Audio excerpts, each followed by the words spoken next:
The tea had gone cold in my hands.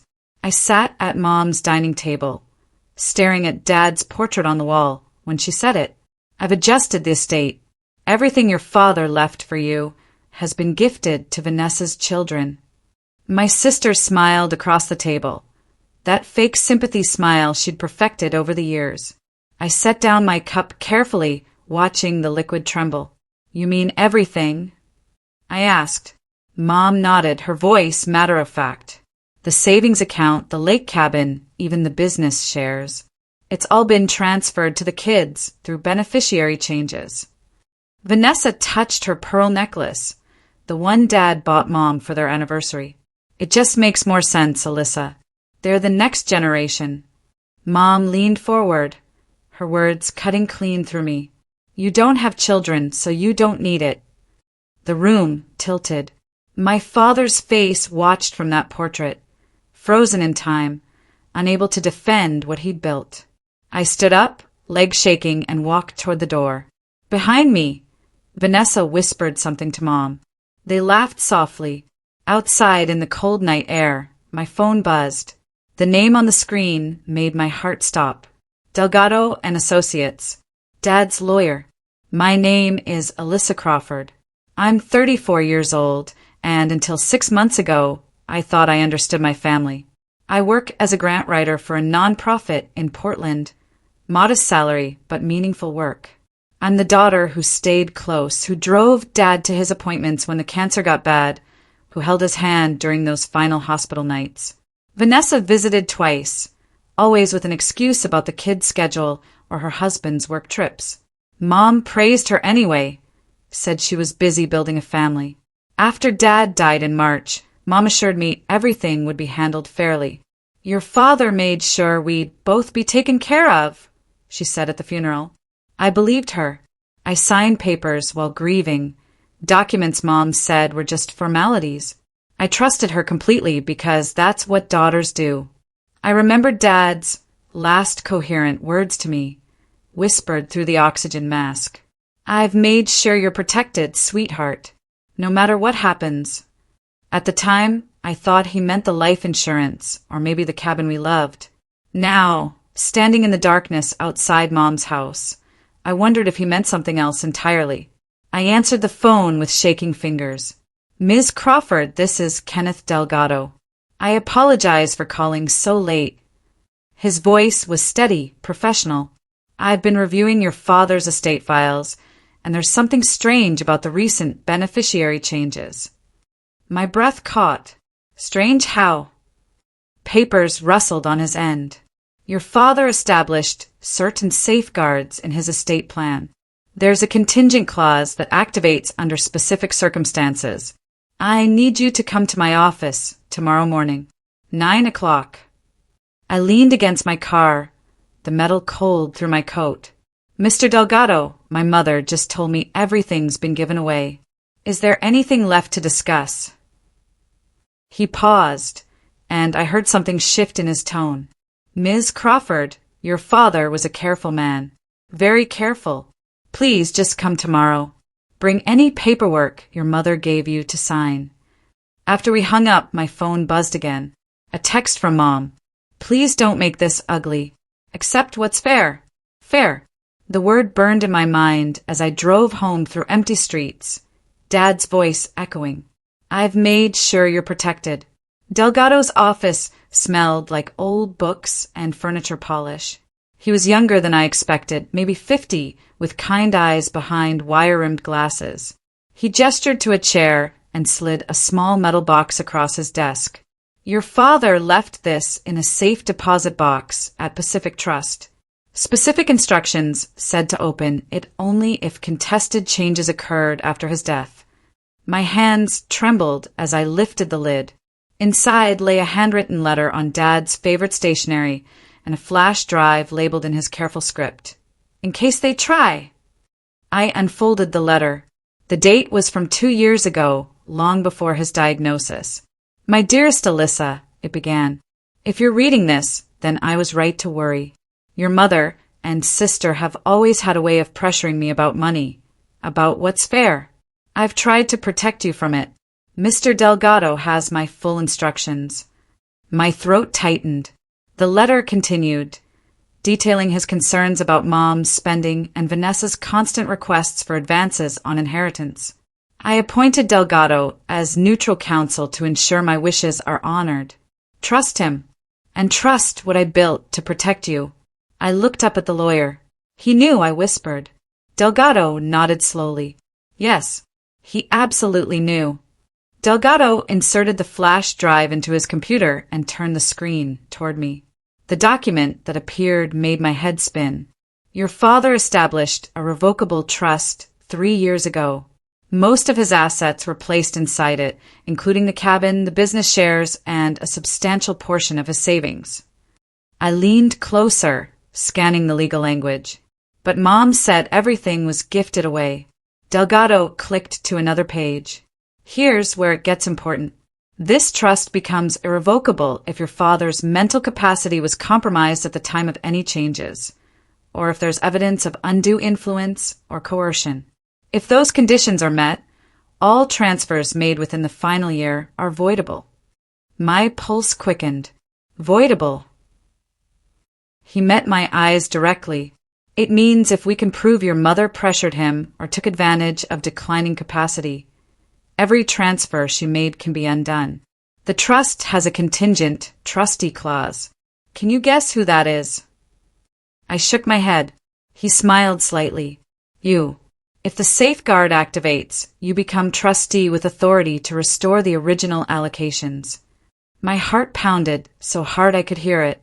It's possible to undo everything. Delgado nodded. Everything. I went back to Mom's house 3 days later. Phone hidden in my jacket pocket. Recorder running. She served coffee in Dad's favorite cups, the irony not lost on me. Vanessa sat beside her, defensive before I even spoke. Mom, I need to understand the cabin transfer. Dad always said that property would stay in the family for all of us. Mom's smile was sugar-sweet and poisonous. It is staying in the family. Vanessa's children are family.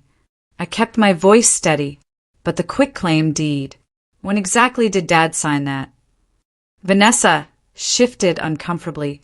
Mom's expression hardened. Stop being dramatic, Alyssa.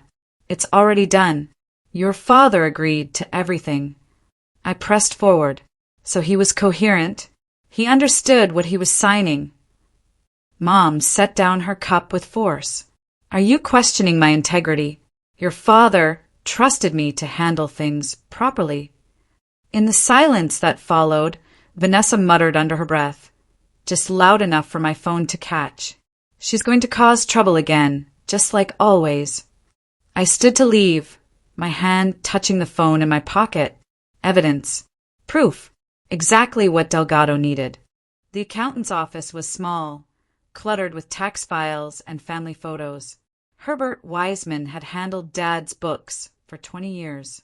He looked uncomfortable when I asked about Dad's final accounts. Alyssa, I probably shouldn't discuss this. I leaned forward.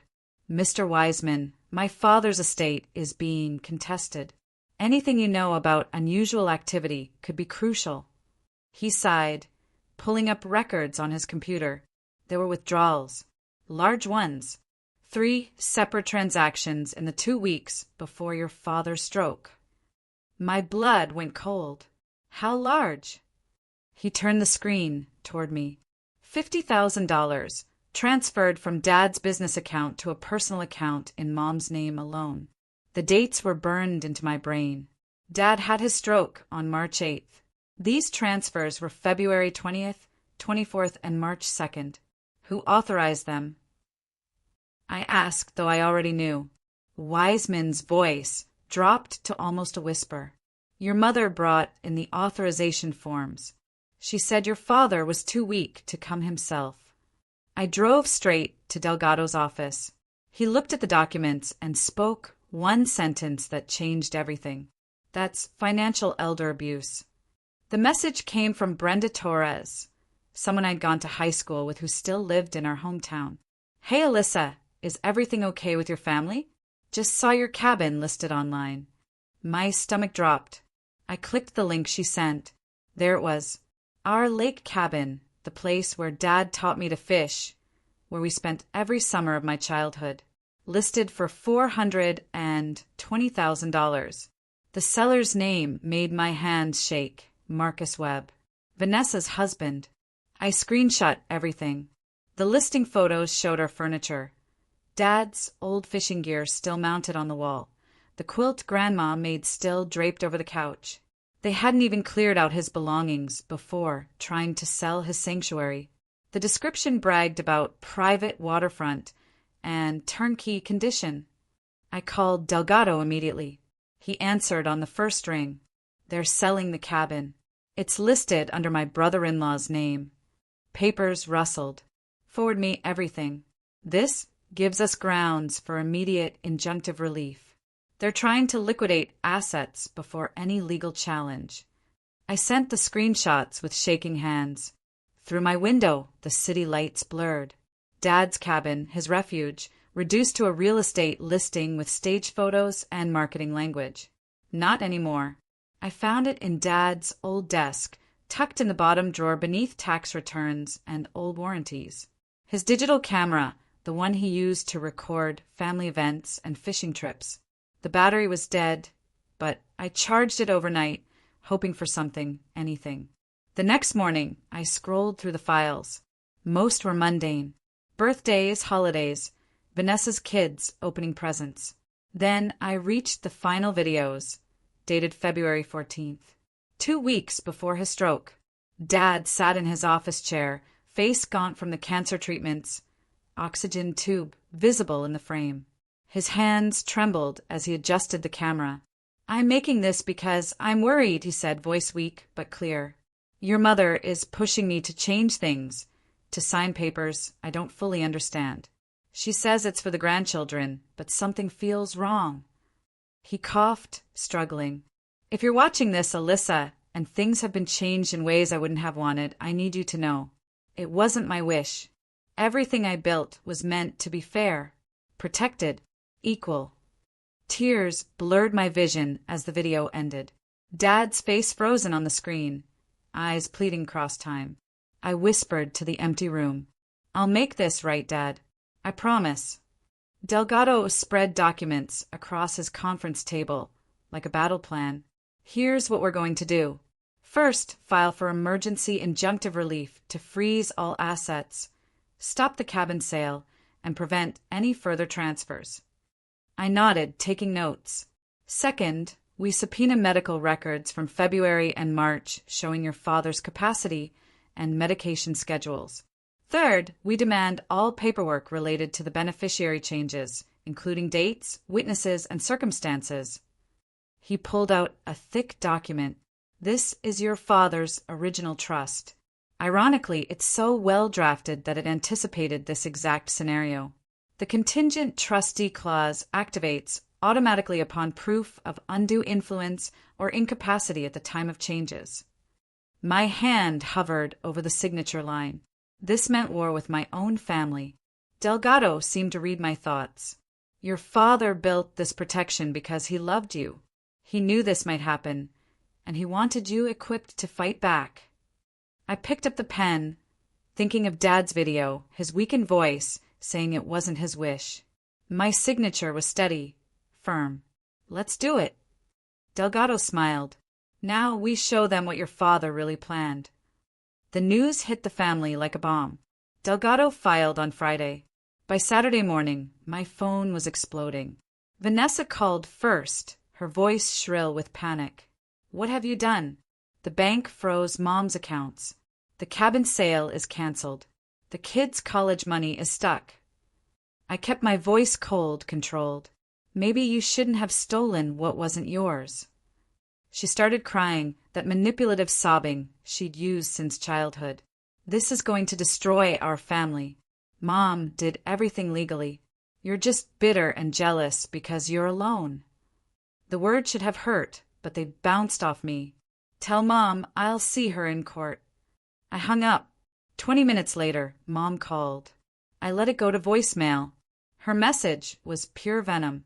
You ungrateful, selfish girl. After everything I've done for you, this is how you repay me? Your father would be ashamed. I played it for Delgado. He added it to our evidence file. That afternoon, Vanessa sent a text. Mom will destroy you for this. She has lawyers too. You'll end up with nothing and no family. I screenshot it and forwarded it to Delgado. Every threat, every manipulation, every piece of evidence that showed exactly who they really were. Mom's counterattack came fast and brutal. On Tuesday, a process server handed me papers at my office. A defamation notice claiming I'd spread false allegations about Mom's mental stability and character. She was demanding a public retraction and threatening a lawsuit. My coworkers whispered. My boss called me into his office, concerned about the drama affecting my work. Friends from our church, people I'd known for years, started avoiding my calls. Mom had gotten to them first, spinning her version. Alyssa's having a breakdown, she told everyone. The grief has made her unstable. She's making terrible accusations. I sat in Delgado's office, the defamation notice on his desk between us. This feels like it's working, I said quietly. He smiled, calm as ever. Classic projection. When someone's guilty, they attack the accuser's credibility. We don't engage. We stay silent and let the evidence speak. He pulled out a folder. Besides, we have something they don't expect. Your father documented everything. Medical records, witness statements from his care team, timestamps on document modifications. They can attack your character all they want. Facts don't care about narratives. I took a deep breath. So we just ignore this? Delgado nodded. Completely. We're fighting in court, not in the court of public opinion. The hospital worker who contacted me did so through a carefully worded email. Ms. Crawford, I remember your father from his final visits. There's something you should know. We met at a coffee shop across town. Sandra was maybe 60, a records clerk who'd worked at County General for decades.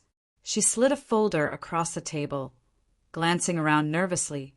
I could lose my job for this, but your father was kind to everyone. What your mother did wasn't right. Inside were copies of Dad's medical assessments from January through March, cognitive evaluations, medication schedules, notes from his oncologist. One note, dated February 18th, jumped out. Patient showing increased confusion, difficulty processing complex information. Recommend no major legal or financial decisions without neutral third party present.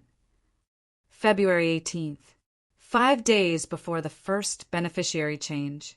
2 weeks before the trust modifications. I looked up at Sandra. Why are you helping me?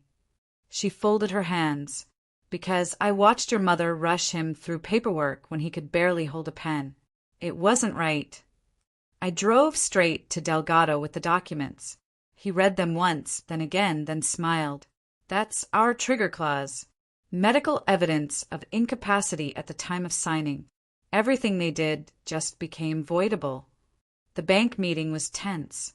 Pacific Trust's branch manager, a nervous man named Sullivan, sat across from Delgado and me in a windowless conference room. His lawyer sat beside him, equally uncomfortable. Delgado was relentless. Mr. Sullivan, can you walk us through the events of March 5th? When Mrs. Crawford made significant beneficiary changes to her husband's accounts. Sullivan shifted in his seat. Mrs. Crawford came in with the appropriate forms. Everything appeared in order. Delgado slid a document across the table.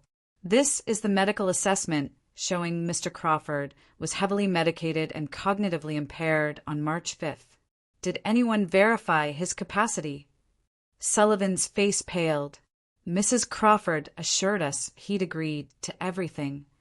Delgado leaned forward. Did you speak with Mr. Crawford directly? Did anyone witness his actual consent? Silence.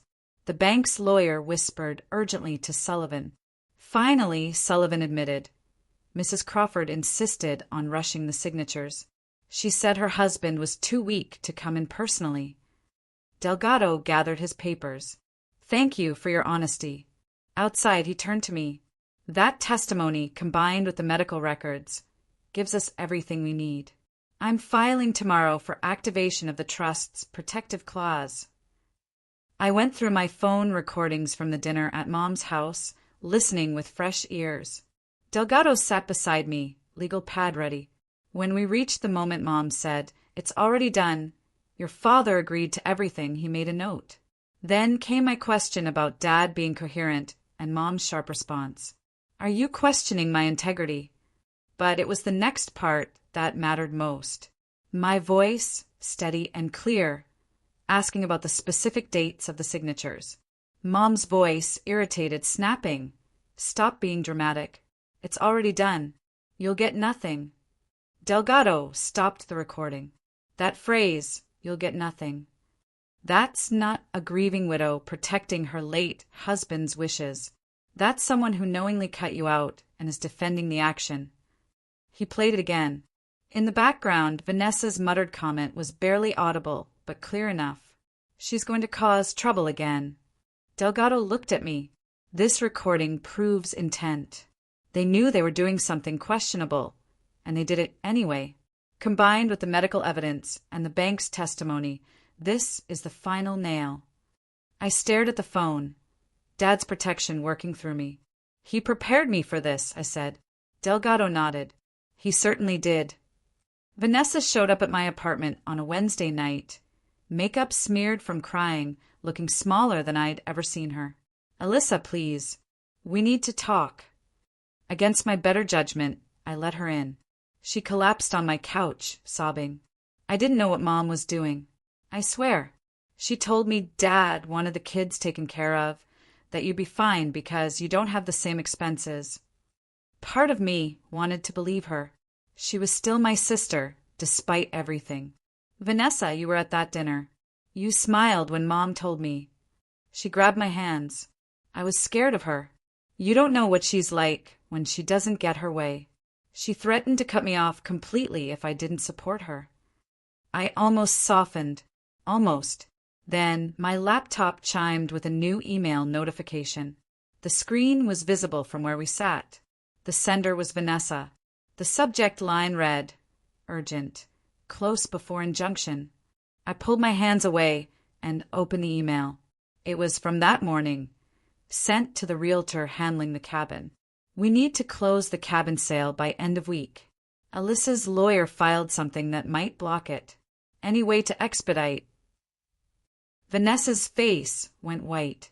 She stood, backing toward the door. "That's not what it looks like." I stayed seated.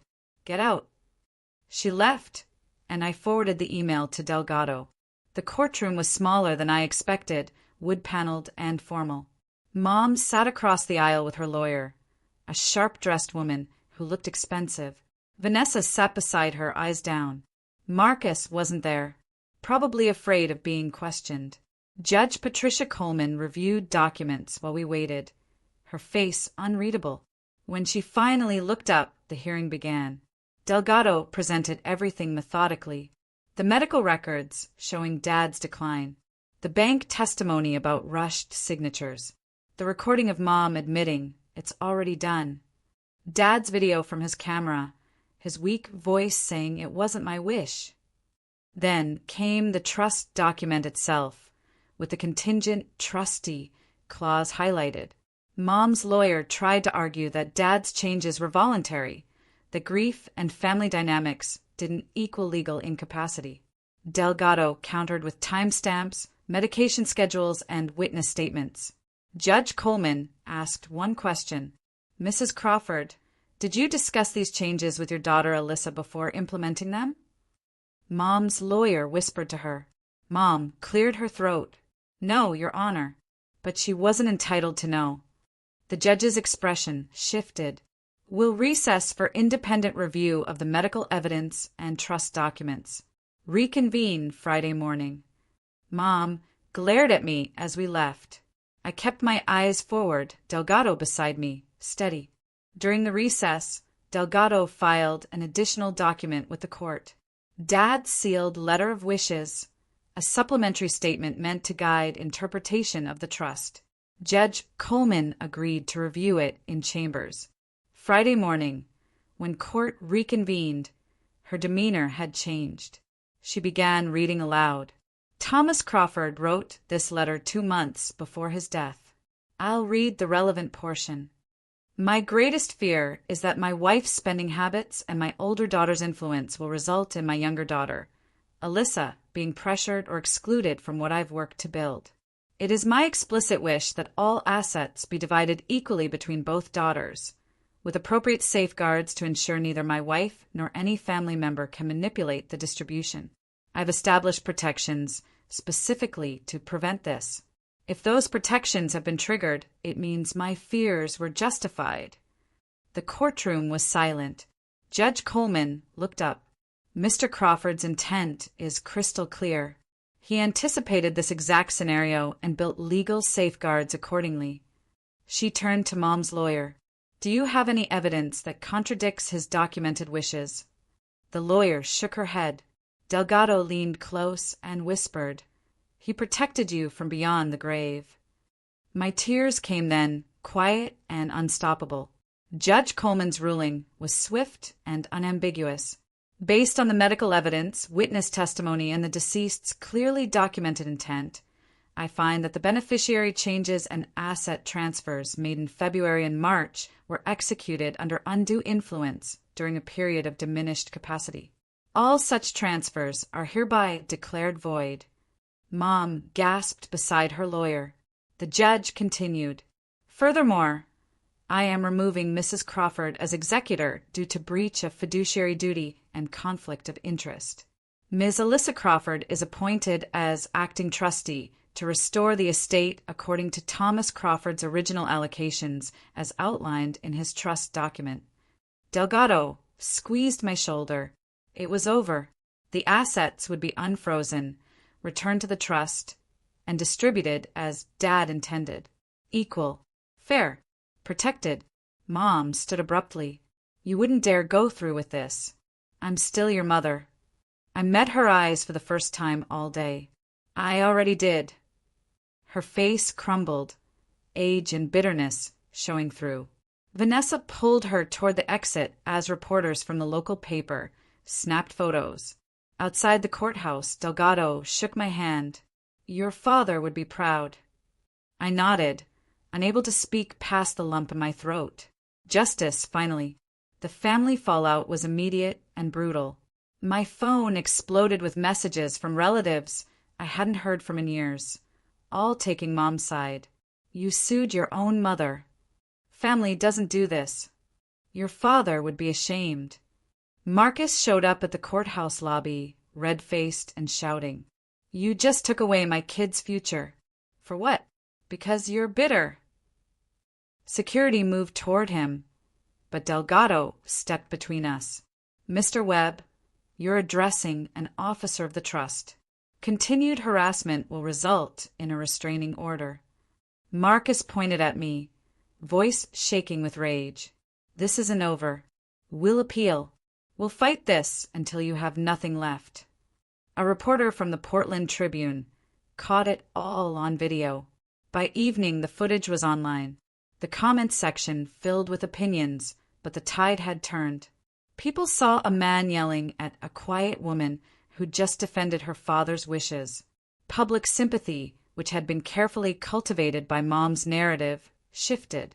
Local business owners who'd known Dad reached out with support.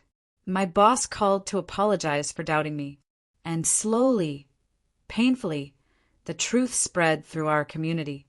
Not my version or Mom's version, but the documented legal truth.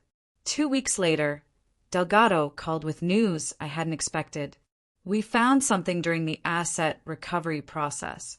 Your mother established an offshore account last year, supposedly for the grandchildren's education.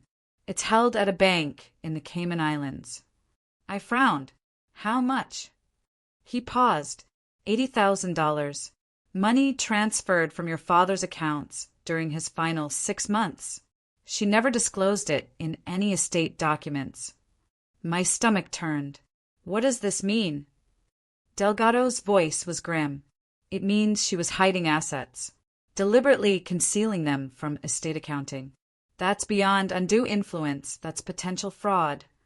The judge was not pleased when we presented the discovery. Mom's lawyer looked genuinely shocked, suggesting she hadn't known either. Judge Coleman added restitution penalties. Mrs. Crawford will repay all misappropriated funds to the trust within 90 days, including the offshore account, plus penalties for concealment. Failure to comply will result in contempt charges. The gavel fell. Mom sat motionless, her carefully constructed world collapsing. Vanessa whispered urgently to her, but Mom didn't respond. She just stared at the judge's bench, the weight of consequences finally real. Outside, Delgado turned to me. It's finished. The trust is whole again. Your father's wishes are secured. I breathed deeply. Finally, the first time I visited the cabin after it was restored to the trust, spring was turning the lake valley green. I drove the familiar road, memories flooding back with every curve. Dad teaching me to cast a fishing line from the dock. Summer nights around the fire pit. Vanessa and me as kids catching frogs in the shallows. The cabin looked exactly as I remembered, though emptier somehow. Inside, Dad's things remained untouched by the stopped sail. His fishing hat hung on the peg by the door. His favorite chair sat by the window overlooking the water. I sank into that chair and let myself cry, not from loss or anger, but from something closer to peace. Dad had built this place as a refuge, and he'd protected it even after death. My phone buzzed. A text from Delgado. One last thing we need to discuss. Can you come by tomorrow? I looked around the cabin, sunlight streaming through windows, dust motes dancing in the air. This place would remain in the family, but now with proper safeguards. Neither Mom nor Vanessa could touch it. It would be here for Vanessa's kids someday, for any family who deserved it, protected by the trust Dad built. I texted back, I'll be there. One last thing. Delgado's office felt different now, less like a battlefield and more like a sanctuary. He gestured to the familiar chair across from his desk. The court has ordered your mother to complete a financial ethics course as part of the restitution agreement. She's also permanently barred from serving as executor or trustee for any estate. I nodded. Justice, but not cruelty. That felt right. There's something else, Delgado continued. Your mother's friends have largely distanced themselves. The offshore account revelation was particularly damaging to her reputation. She's facing social consequences beyond the legal ones. I thought about that. Mom had always cared desperately about appearances, about what people thought. In some ways, this would hurt her more than the financial penalties. She's still your mother, Delgado said quietly. How you handle that relationship going forward is entirely up to you. I'd been thinking about this. I saw her at the grocery store last week. She looked older, smaller. She wouldn't meet my eyes. Delgado waited. I don't hate her, I said finally. I forgive her for being weak, for letting greed override love. But I'll never trust her again. There's a difference. He smiled. Your father would say that's wisdom. We discussed the final details. The trust was restructured with clear guardrails, educational disbursements for any grandchildren, annual audits, no single person with unilateral control. 6 months after the court ruling, I did something I'd been thinking about since finding Dad's letter. I converted a portion of my inheritance into a foundation, the Thomas Crawford Memorial Scholarship Fund, dedicated to supporting children of family caregivers, kids who'd watched their parents sacrifice everything to care for aging or sick relatives. The foundation's first year funded 12 scholarships. The application process was simple. Write about your parents' caregiving experience and how it shaped your view of family responsibility. The submissions were heartbreaking and beautiful. One application stood out. The essay was well written and mature, talking about watching her mother struggle with family pressure while trying to do right by her grandfather. The name at the top made my breath catch. Sophia Webb, Vanessa's daughter. She'd applied, not knowing I ran the foundation. The selection committee, independent and anonymous, ranked her essay in the top 3. I could have intervened, used my influence to exclude her, but that wasn't what Dad would have wanted. The scholarship was awarded based on merit. Sophia won. At the award ceremony, she took the stage and thanked the foundation, thanked her grandfather's memory, then paused. I want to especially thank my Aunt Alyssa. I know our family has been complicated, but she turned pain into something that helps people. That's real strength. I watched from the back, tears streaming, healing beginning. The final envelope came from Delgado on what would have been Dad's 68th birthday. Inside was a single sheet of paper, a copy of something I'd never seen, a postscript to his letter of wishes, dated just days before his stroke. The handwriting was shaky but unmistakable. My dearest Alyssa, if you're reading this, then my protections worked. I'm sorry you had to fight, but I knew you were strong enough. The cabin holds our best memories. Keep it safe, not just as property but as a reminder. Family is supposed to be built on love and integrity, not transactions and manipulation. You've always understood that difference. Remember, integrity will outlast every lie. You were my pride, my conscience, my proof that I did something right in this world. Protect yourself, but don't let this make you bitter. Your mother's weakness isn't your burden. Your sister's choices aren't your responsibility. You're free. All my love, Dad. I drove to the cabin that afternoon, envelope in hand. The late summer sun turned the lake to gold. At the dock, I found Mom sitting on the bench Dad built, staring at the water. She looked older, worn down by consequences. We didn't speak. I sat beside her, and we watched the sun set in silence. Eventually, she stood to leave. At the dock's end, she paused. Your father was right about you. Always was. Then she walked away, smaller than I remembered. I stayed until dark, Dad's letter in my lap, peace settling into my bones. I didn't need revenge. I just needed to finish what he started.